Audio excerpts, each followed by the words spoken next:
I feel closer to when I first signed with the UFC than I had in a long time. When I first signed with the UFC, everything was about excitement, everything was new, and everything was fresh. And then it got a little bit stagnant. I sort of get a bit mad at myself because I never thought I would be the guy that got everything they wanted and didn't feel like it was enough. I'm doing my dream job. I get to wake up every morning and train for a living, so I'm at a point now where it's become fresh and exciting for me again.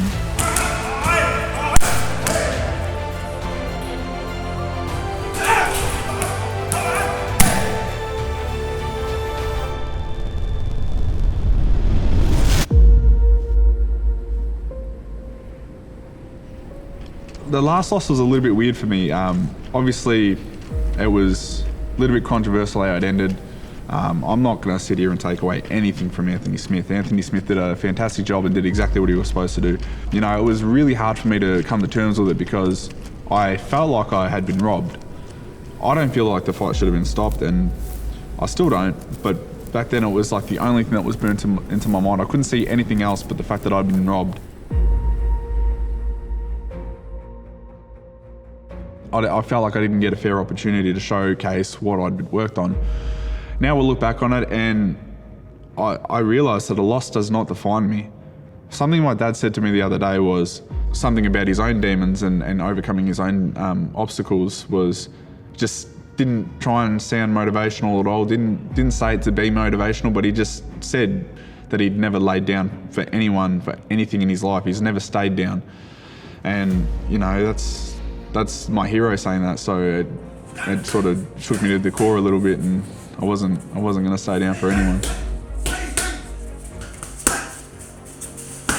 Dad's always done a really good job of just being dad, you know, being just being an extra arm of support, knowing his place. So yeah, he's done a lot for me over the years, and yeah.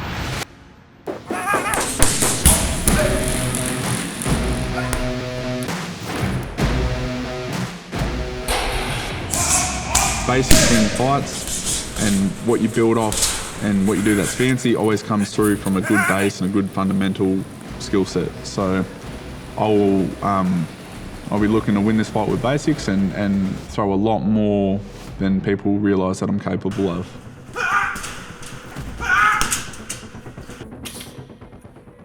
Now, Jamal poses a series of puzzles that I need to work out. He's a long-rangey striker, has unorthodox movements, he uses his distance really well. I feel like his last fight, I sort of related to my fight with Misha Serkinov. Got dragged into deep water early and didn't get to show their skill, you know.